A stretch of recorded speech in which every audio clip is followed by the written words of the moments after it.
qaar ka mid ah hooyooyinka iyo ganacsatada ku hor ganacsata afafka hore laga galo sariibada weyn ee magaalada Burco ayaa cabasho xoogan ka muujiyay dawladda hoose degmada Burco. hooyooyinkani ayaa sheegay in dawladda hoose degmada Burco ku amartay inay ka guuraan boosaska ay hore ugu ganacsan jireen. hooyooyinkan ayaa sidoo kale tilmaamay inay boosaskooda looga rarayo mid ka mid ah ganacsatada Somaliland. hooyooyinkan iyo ganacsatada yaryar ayaa xukuumadda Somaliland ugu baaqay inay si degdeg ah wax uga qabtaan arrintani. waxaan ka mid ahay maatada halkan degan waxa weeye ninkaas wuxuu ku nagula dagaalamayaa shaad dawladeed isagoo xidhan waxa weeye xisaabiyi qaranka ayaan ahay buu leeyahay mar hore ayuu wadanka maasha yimi waxa loo jaray intaas oo wada ayaa loo baneeyay gurigiisa geerkiisa waa aragtaan intuu ku jiro wadada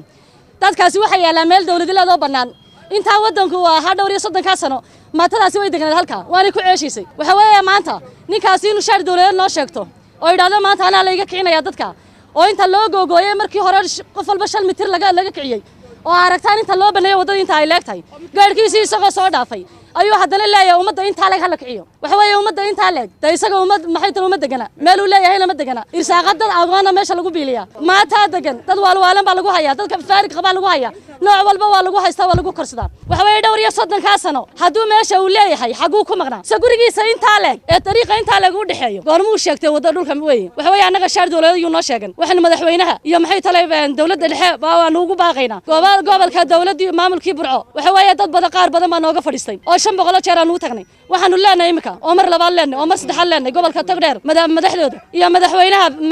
Muuse Biixi inuu hoos u noo eego oo dawladda dhacay hoos u eegta hawsha maxay tahay dhibaatada haysata meel kale lama naqaleen dhaqaale lama nihin waxaanu leenahay hawsheeda hoos loo eego dadkii deganaa aagan sariibada oo ay dawladda hoose ku qaaday yacni hadalka boodfala ama arrinka boodfala oo loo samaynayo xisaabiyaha qaranka oo ay danahooda u og yihiin ay u ilaashanayaan dawladda hoose ina Daawud ninka la yiraahdo oo meeshiisu ay tahay guryaha halka ka muuqda geedka ashadiisa imikana intii hadhay laga rarayo gudida nabadgelyada waxaanu faraynaa iyo barasaabka inay naga qabtaan xogayaha iyo cidda uu wato inkaana laga qabto 3 goorbo halkaan fadhinay iibsaday bala 200 qof baan 200 qoys baan ku noolahay intayadiiba wuxuu dabada u tuura waxba nooma ogola ina Sheekh Cismaan laga qabto nin kasta oo xil haya wuxuu u hayaa waxa weeye waa shacabka hadaanu jirin ninna xil hayn maayo oo heli maayo waxaan leeyahay summa la tusaluuna yawma idin canina maalin kale ayaa garan doonta imankana codsiga aanu idin soo wacnay madaxweyne inaad wax ka qabataa baan dooneen sabtiduu noo imanaya sabtidaan idin meed raraya buu caga fidin gelinaya hala naga soo gaadho iyo xoghayaha noo xog sheeganay maalina la gooya maalina buurana leh ku codsanay dawladda Somaliland iyo madaxweynaha